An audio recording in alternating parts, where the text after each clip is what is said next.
Hello everyone. তো দেখো গ্রামের বাড়িতে পৌঁছে চলে এসেছি আমি আমার বাড়ির কাজ দেখতে। তো দেখো চারিদিকে মিস্ত্রিরা কাজ করছে, এই দেখো। আর এই যে এখানে পেছন দিকে দেখো, এগুলো হচ্ছে সব গাঁথনি হচ্ছে, এরপর ঢালাই হবে। মানে আমাদের বাড়িটা আরও কিছুটা এক্সটেন্ড করা হলো, কিছুটা বাড়ানো হলো ওপরে, যাতে 3 বেডরুম হয় সেই জন্য। আরেকটা মজার জিনিস দেখো, আমাদের গ্রামের যত গাছপালা আছে সবার পাতা সাদা, সবুজ না হয় সাদা।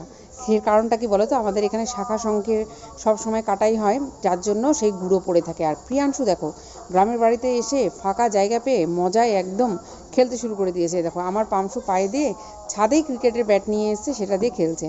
তো বাচ্চাদের এটাই মজা। তো দেখো আমার গ্রামের বাড়ির কাজ কিন্তু তোমাদের দেখিয়ে দিলাম।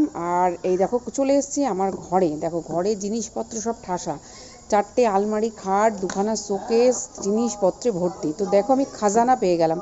হঠাৎ করে কি মনে হলো, দেখি আমার ড্রেসিং টেবিলে কী আছে। ড্রেসিং টেবিল খুলেই দেখি, দেখো